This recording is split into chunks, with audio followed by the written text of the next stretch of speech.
Hello there my friends, you're listening to Ebird Online and I'm back with another review. And today it's the day he's been waiting for all year. Why? It's Jovi's bachelor party. And to mark this auspicious occasion, the Ebird's going to be asking, can Jovi ever change? So more on that at the end of the video. But just before we begin, I want to remind you all to subscribe to my channel if you've yet to do so, and thank you so much to everybody who's subscribed so far. My subscribers are going through the roof at the moment. I'm well on my way towards 38,000, so thank you so much guys. Also don't forget to like the video, and you can follow me on Twitter at Ebird Online. And so without further ado, I give you Jovi and Yara. So last week we had a couple of, how can I say, extremely uninteresting segments from this couple. But I will go over them quickly because it sets the scene for the car crash that happens this week. So we catch up with them the morning after the big party. Which big party? Oh right, the engagement party. The one that Jovi didn't realise that Yara attended and spent the whole night getting drunk and ignoring her. That party. And the couple are sitting in Mum and Dad's kitchen and they're talking about the party. Monty, Jovi's dad, lets everybody know that he was so drunk he doesn't remember a thing. And that was my first clue. Oh my god, he really is a chip off the old block. And Jovi said, you do remember our big news, don't you? Oh Jovi, of course he does. He's still devastated about it. Monty and Gwen go to talk to production. And Monty said, yeah, Jovi and Yara bombshelled us with their news last night. It's pretty, it's pretty... And then Gwen managed to finish it for him. And she said it's pretty cool. That's not what Monty was going to say and you know it. And back in the kitchen, Gwen asked Jovi and Yara, guys, are y'all excited? Yeah, Jovi's super excited. And he just can't hide it. And if he thinks it will all go well, then he's very misguided. But Jovi said we were like, oh shit. And Yara was less than happy with this sentiment. And she said, if you were so oh shit, why didn't you try and protect yourself more than you did? Really, Yara? I'm still side-eyeing you because I've got a feeling that you wanted this to happen. I really do. And as per usual, talk turns to the wedding. And Gwen said, have you had any more ideas on who's going? No, she hasn't, Gwen. She's always said the same thing. Just Jovi and I will be in attendance at my wedding. She knows who's going and it's not you. She hasn't even had to write a guest list. And Yara said to production, it's my wedding and I will decide how I want it. Yara, it's not just your wedding, it's yours and Jovi's.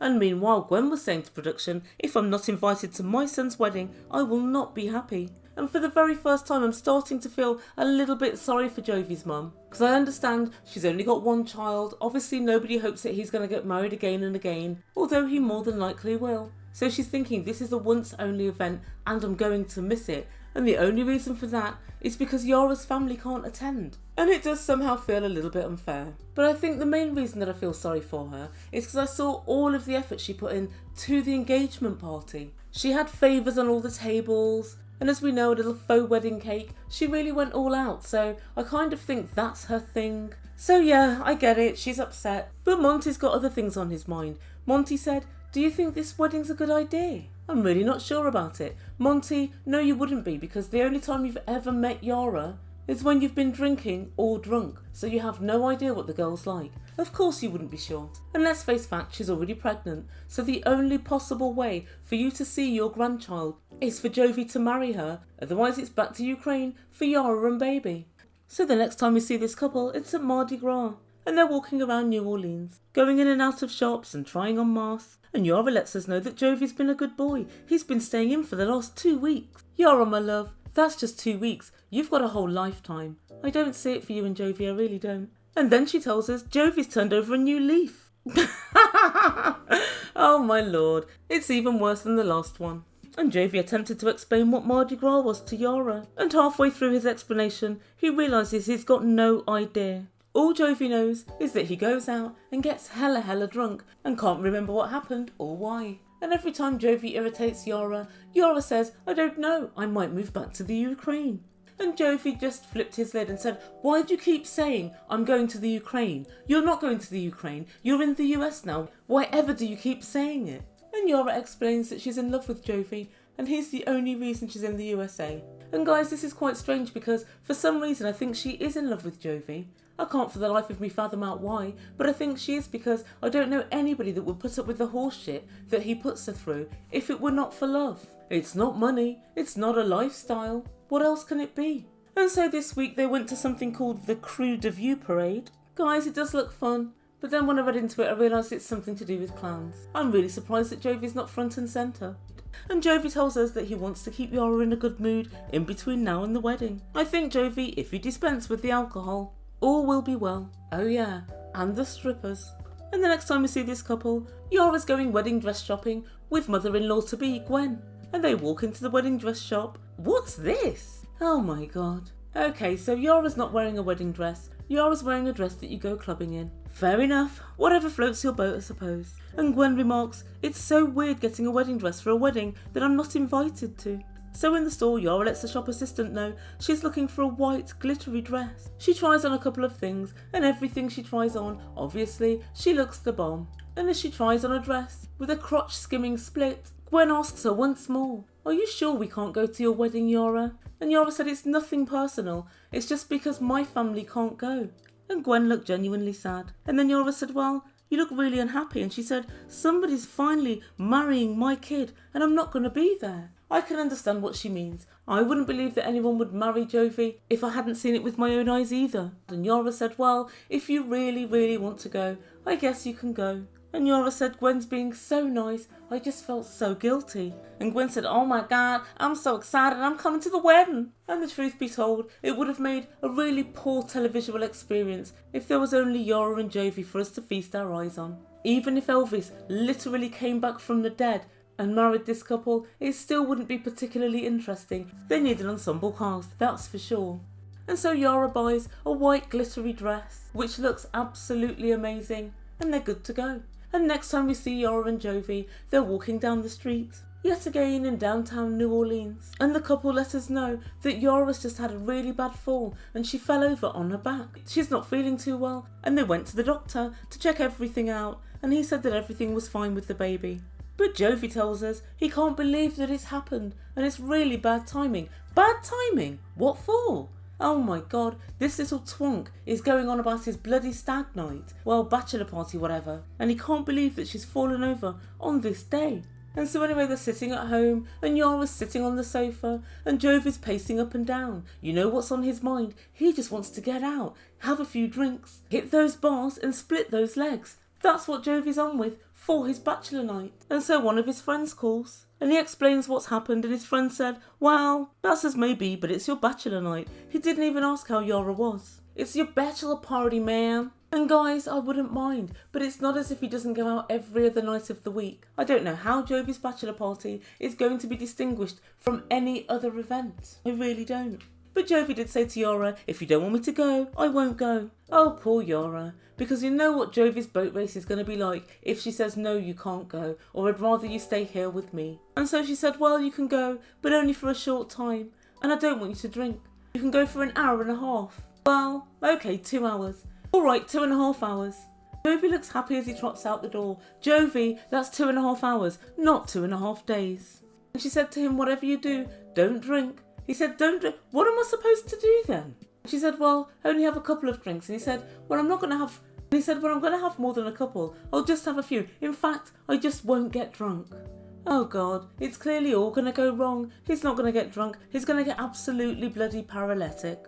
So he goes out on his bachelor night with his friends, Klein and Kaz. As they walk through the streets drinking lime green fluorescent drinks, I can't help but think it's quite a lacklustre bachelor party. There's just the 3 of them. And I don't know why, but I just thought he'd have like 15 of his best mates. All out on the lash, all going mad. No, they're forlornly wandering around. And it's all quite subdued. It looks like Jovi's going to get home before his taxi turns into a pumpkin after all.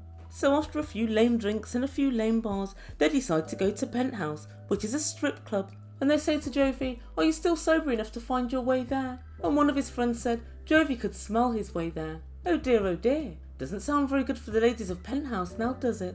And Jovi laments that he should be on his way home now. He hasn't even packed his suitcase for Vegas. And one of his friends, Klein, said, do you know who's working tonight? What? He still knows the strippers well enough to know who's working on what night by name. Oh, good lord. But then Klein, one of his friends, the one who's married to Sarah, you know, Sarah the snake. Apparently he's got a baby with her, and he says when you have a baby, you don't want to stay out at strip clubs, you just want to go home to your wife and kid. You'll understand what I mean soon, Jovi. And he trips off into the night. And when he'd gone, Jovi lets us all know that he used to live in Penthouse. He was there all the time. Oh dear, Sarah, put that in your pipe and smoke it. So Jovi enters Penthouse and he starts rather theatrically throwing money at all the girls dancing. He and his friend Kaz sit down by the, catwalk and they remark, she's really talented. And he tells one of the strippers, it's my bachelor party.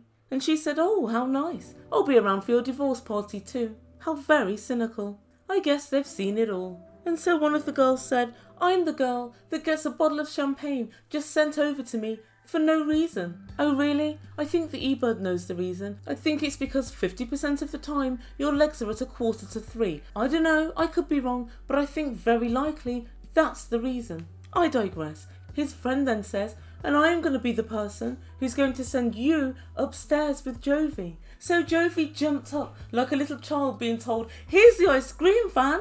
And he realised he'd been oh so eager in front of the cameras. So then he said, oh, you're forcing me? Jovi, nobody's forcing you. He's saying he wants you to have a dance. You seem overly eager, but you want to create a ridiculous narrative of you're forcing me so that when Yara finds out, and believe you me, she will, you can blame it on somebody else. And Jovi and the stripper disappear off upstairs, away from prying eyes. And that's where we leave the story for this week. So what does the Ebird make of all this? Well, first of all, Jovi hasn't changed. A man doesn't change, Yara. In 2 weeks, he may have been being more attentive to you and trying to cook you dinner and staying in a bit more. And obviously Yara realises that Jovi's going to a strip club tonight. And she's not worried. Well, just as well the Ebird's here to worry for you, Yara. And honestly, guys, when he went upstairs, I just thought, that's so tacky, it's so disgusting. Even if he's just going for a private dance. No, just no. You're about to get married. This is ridiculous. Honestly, it just looks bad, Jovi. It looks very bad. Anyway, the Ebird decided to do what she does best, and I did a lot of research and I found an amazing website. Let me find the name because this guy's done an awful lot of research. All of it altruistic, no doubt. And it's called the NOLA Strip Club Review. And it's the ultimate guide to New Orleans strip clubs. So after a lot of looking, I managed to find Penthouse, which is where those guys were. And I managed to find out if they did extras or not. So this guy, he goes around New Orleans, he finds out who does what and where, and then puts it all on a website so you guys don't have to waste any money finding out. Oh, what a selfless individual this guy is. I literally can't believe it. But anyway, under the personnel at Penthouse, he said these girls are really friendly. They don't push private dances on you. These are 100% opposite to the stripper stereotype. Many of them have jobs outside of dancing and are thoughtful and well-rounded people. And he also says these girls are the hottest girls in New Orleans. But he continues, depending on what you're looking for, there is a downside. Oh no! Most of the girls here have limits and they stick to them. What an awful downside that must be. They make plenty of money, so they're not going to go the extra mile to please the customer who's looking for too much, i.e. name me something that's illegal. Plus, the bouncers aren't going to let it happen anyway. This is a no extras club and everyone there supports that. That's fine by me, but if you're looking for something else, then you probably won't find it here. So it's not 100% cast iron, Jovi didn't do anything, but the overwhelming chances are he went upstairs for a bit of a grind with the stripper, and that's about it. And Jovi, if you're listening, you can thank me later for helping to dig you out of what would be undoubtedly a rather big hole. But anyway, I'd just like to send my thanks to the guys over at the NOLA Strip Club Review for their diligent and selfless work in this field. And I feel as if these individuals have been undervalued in our society, and one day, their time will come.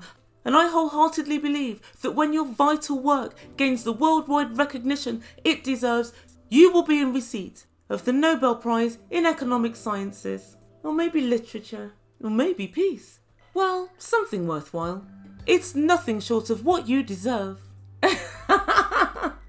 Honestly guys, I literally can't believe there's somebody wandering around New Orleans looking at strippers and giving us the rundown on what services they do and don't provide. Really, what has the world come to?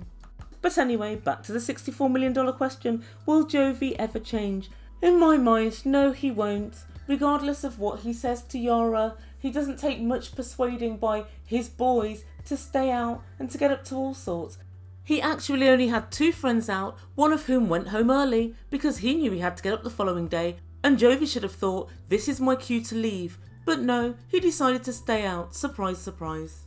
But what other evidence is there to suggest that he won't change? Well, firstly, there's the fact that his dad is pretty much the same as him. At the engagement party, his dad was so drunk he barely remembered anything. Do you know what, guys? The apple don't fall far from the tree. The second thing is, he doesn't seem to see that it's any sort of problem whatsoever. He's live on TV, he gets massively drunk and goes upstairs with a stripper. It looks really terrible. For all Jovi realises, Ebird might not have his back. Ebird might not be searching to find out if the lovely ladies of Penthouse gave extras at the drop of a hat. It looks terrible, but Jovi has got a weird sense of what is acceptable and what isn't. And the third reason is, he still wants to persist with this job of his. And I understand it's something that he absolutely loves doing, but to be away for a whole month at a time is really a long time when you have small kids. And I think that because for 6 months of each year, you behave as if you're single, you're with a whole other group of guys, no doubt drinking every night, and your sense of responsibility is at least removed somewhat.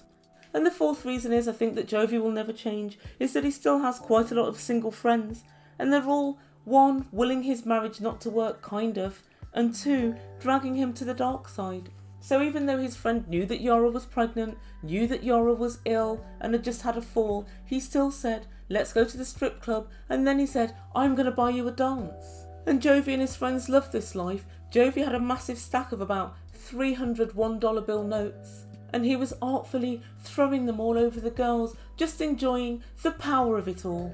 I don't know, there's just something about that which says to me, that's not a person ready to get married. It just isn't. And the final thing is, his mum seems to be okay with the behaviour and she finds it somewhat amusing. Now the worst thing about this kind of behaviour is, when Yara's trying to say, I don't want you at strip clubs anymore, you're a married man now, I let you go on your stag night, but no more, he's going to think, well, my dad goes and my mum's absolutely fine with it. He's had nobody to talk over the wheres and why-falls of his behaviour, and if it's exploitative, and how it might upset Yara. And so I guess time will tell. I don't want this couple to split up. I do think they are quite cute together when they're having fun. But I just see quite a few years of pain in the future for Yara. And I really like Yara, so it's not what I want for her. And I also think that Yara is hopelessly in love with Jovi. All her protestations about going back to Ukraine, I think are all just talk. She's going nowhere. So guys, let me know what you think. Do you think they'll stay together? Do you think they'll split up? And what do you think Yara's going to say when she finds out that he had dances upstairs with one of the strippers? Do you think she's going to be upset? What do you think? Would you be upset if your partner or your boyfriend did that? And guys, let me know as well. Do you go to strip bars? Do you find it fun? And if you're not, whatever it is, red pilled, blue pilled, whatever it is, are your partners happy for you to go? Or is it all a big secret? I'm very interested in this topic, so guys, please do weigh in, and I'll see you very soon with another review. Guys, thank you so much for listening. Just before I go, please don't forget to subscribe and like and follow me on Twitter at Ebird Online. Oh, and I nearly forgot, I'm going to have a video out for you tomorrow on Meghan and Harry. That's going to be on my other channel, Ebird Unfiltered, so guys, take a look over there at some point, and that will be dropping at some point tomorrow. Thank you so much for listening. You've been listening to Ebird Online, and I bid you all good day.